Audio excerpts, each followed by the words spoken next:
Well, there you have it. Moments ago, Governor of Lagos State, Babajide Sanwo-Olu, at the scene of the blast in Abule Ado area. Abule Ado Soba. Soba, because also known as Ado Soba area. Couple of things he said. 2 billion naira relief fund for victims has been set up. Code-named the name of the area. He says 250 million has been put in that. 3 accounts have been set up. Fact-finding committee set up by... Headed by his deputy and also co-chaired by the Commissioner for Special Duties that was really hands-on yesterday. And it has a retinue of people on that committee. The NNPC too were major stakeholders there yesterday. But I would like if we can scroll, if we get those bank accounts, we can scroll it out there so for 1 million individuals to be part of that relief fund. If we can get the bank accounts and scroll it on the screen for them. Let's get some expert advice on this. We're also going to talk about the video that trended last week when President Muhammadu Buhari visited Kebbi State for the Aghambu Fishing Festival. But first, let's bring in our guest, Patrick Agbambu, is to join us from Abuja studio. He's a security expert. But we also have the President and Chief Executive Officer of at Security Watch Africa Initiatives. That's Patrick Agbambu, and then we'll have Roy Okhidievbie, retired military personnel and security expert from our Lagos studio. Let's start with Mr. Roy. Thank you so much for joining us. Thank you. It's always a pleasure.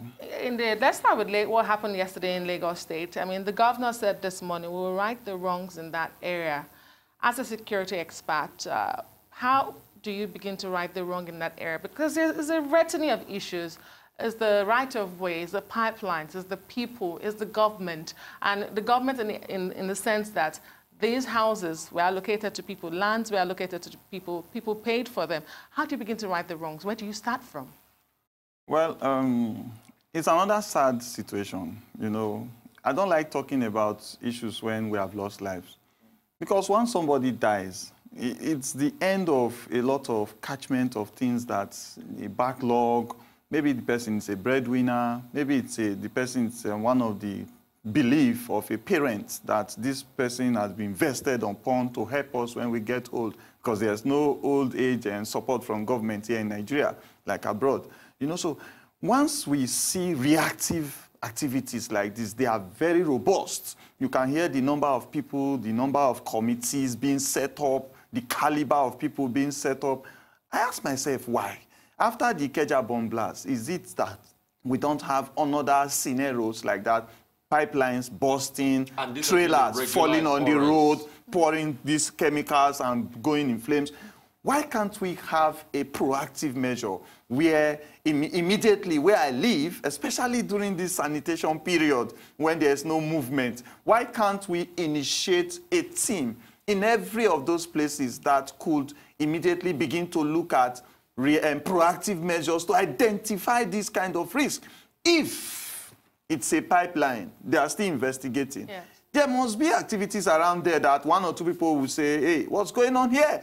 If it's a factory and maybe they are doing illegal whatever in that place, 1 or 2 people should have taken the concern. So there should be a measure put in place by all of these kind of things, this kind of financial money, 250 million Lagos State want to drop immediately. That 250 million will go a long way in setting up maybe ex-police, ex-DSS, ex-military people that live in a catchment and civilians that are security inclined to form teams that could be done a plug-and-play action immediately before LASEMA will be mobilizing, before fire service will be mobilizing. Maybe they don't have fuel, they don't have water. People are dying. There are people that will be there immediately, funded, mobilized. They will have hose reel and all that to react. Okay, Roy Okhidievbie, we're going to bring in Patrick into this. I want to ask, what's the role of the local government chairman? Amuwa is one of the most prosperous local governments in this Lagos. It's been a poster child for everything good. But what's the role of the local government chairman as regards community policing to a certain extent? What would you say as regards this, Patrick? Patrick, you want to talk about this? It's actually a very sad day. Another Black Sunday for Nigerians and Lagosians. It's very, very sad, but it's a reality that what should have been done wasn't done. And what is that? What is that is that our surveillance system has failed. The guest in the studio had talked about getting people to be able to monitor and report before incidents like this happen. I believe that when houses are being built on the run-of-way of pipelines and chemical industries are being set up within the residential areas, this should be discouraged.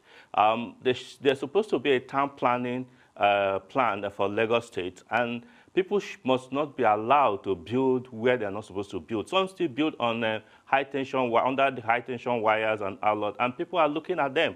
This really is wrong, and we can't continue like this. Let's also not forget the nefarious activities of some vandals who has also been causing havoc by all this. Some that happened in Isheri area in what's it called, Sele area in Lagos the other time, and this other one is very, very sad. I believe, like you asked, the local government in Nigeria have not been in existence, sadly. They are supposed to be the closest government to the people, but as we speak, they are not active, and it's sad. We hope that with the new move by the federal government to give them direct funding, they will be able to help and make them active to do their responsibilities. Stay with you before we bring this back to Lagos. This is nothing close to all the pipeline explosions we've seen in recent times, especially in that area as well. And authorities have ruled out the role of vandals in this. They said this had nothing to do with vandals for the first time. They also say investigation is ongoing. But tell me, do you think that the authorities are helpless here? There are buildings still sitting on pipelines, as we do know, or in the right-of-way of these pipelines. So we are likely, in as much as we hate to see a Black Sunday like this, we are likely to see another occur. What should we be doing really at this time? Are the authorities inundated? The NCDC, the last I checked, this was their responsibility to take care of national assets. Seriously, a lot has to be done.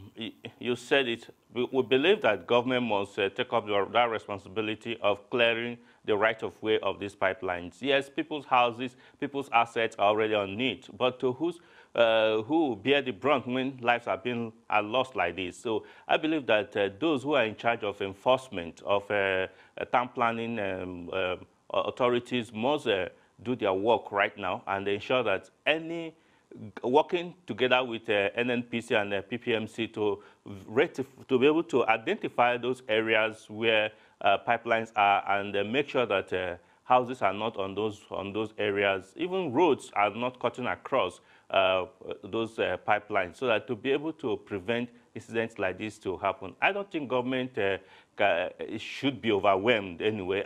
I think that government is supposed to have everything it takes to be able to ensure that the lives of people, lives of Nigerians and their properties are secured and protected. All right, there are many slants to this. To Roy, I want to bring it back to Roy because I'm just following the coronavirus updates, not the NCDC, it's the NSCDC, and that's a security organization formed for this purpose. What is going on with the NSCDC?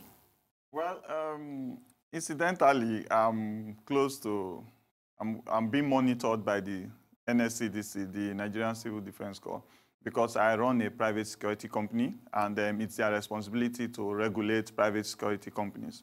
I can tell you that the Civil Defense Corps has gone a long way to actually put their acts together. There are disciplinary measures ongoing for personnel that don't put their eyes on government critical infrastructures that are their primary responsibilities. And for regulation of security guard services, there have been interaction with the Association of Licensed Private Security Practitioners, even to the highest level. And all gray areas are being tackled, even places where we feel that there are violations. We take it to the highest hierarchy, the Commandant General, and it's being given fair views. Okay. And we like what is going on. We are on top of the game with the Civil Defense Corps. But for the part of government critical infrastructure, I think the Civil Defense Corps cannot totally, they should be overwhelmed if you want to engage them totally on government critical infrastructure.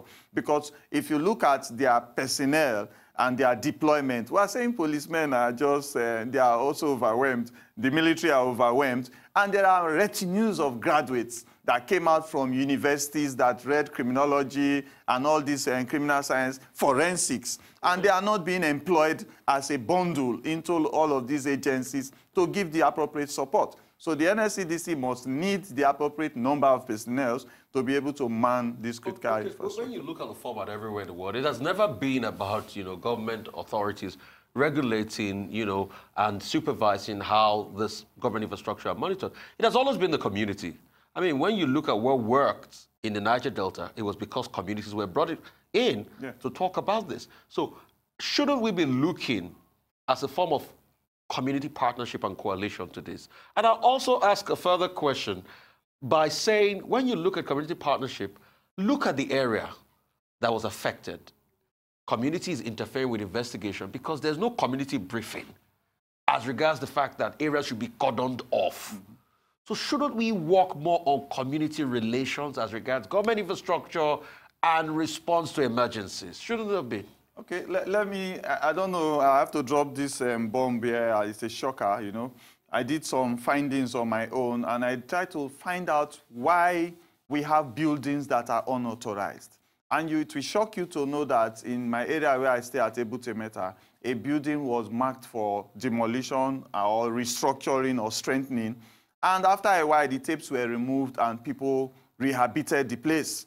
And some of us had to write, take it up before they now came to seal up and force the man to reinforce the building.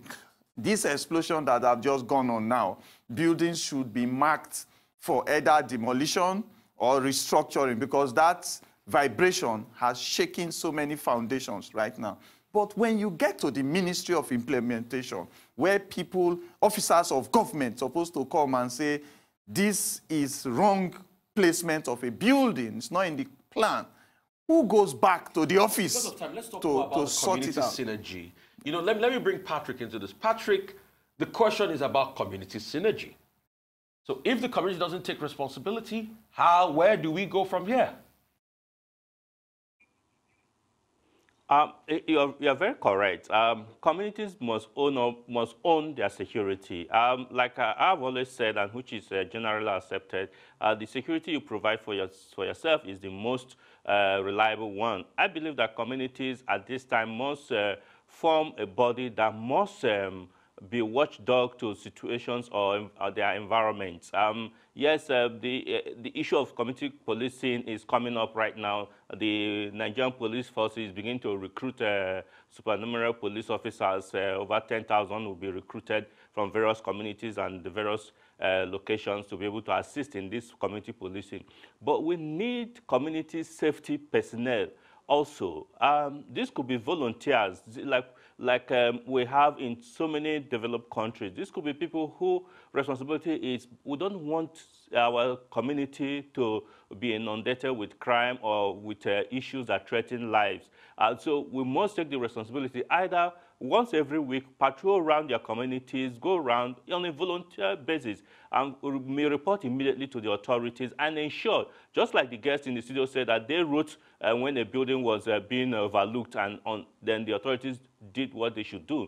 People must be able to own up, because if it happens, if you do not report or take action, if it happens, you may be a victim. And that is what is happening right now. We believe that even there are so many innocent people, there are so many people who should not have been victims, but they are victims because somebody somewhere did not do what he should do. And this is why Nigerians must be responsive and be security conscious, develop that consciousness and support. Don't say government alone. Government cannot do it alone. I believe strongly that the communities have larger responsibility than the public, than the government. Well said. Thank you so much, Patrick Agbambu. As we close in 40 seconds, if you can, 2 weeks fact-finding committee setup. What should top this committee's list? The first thing that should top their list is to initiate a response team on ground. Because after this incident, we're expecting another one, and a period that we're coming over, so we won't be carrying dead bodies up and down. The last thing that I want to contribute that they should do, there should be transparency, and there should be penalties accrued to people that authorize those factory, if it's a factory, pipeline, if it's a pipeline, whatever it is, because we find these are going on now, they should accrue penalties. All right, we'd like to say a very big thank you to both of you gentlemen for coming on the show this morning. Unfortunately, we couldn't talk about our regional topic, which was the alleged security breach of Mr. President in Kebbi State, but thank you so much. This has been on Front Burner. Arise News will continue to cover it and bring you updates, even from the hospital where we have those who are recovering. And that brings us to the end of the show today. I am Adesoa Omorwan. Rufai Yuseni.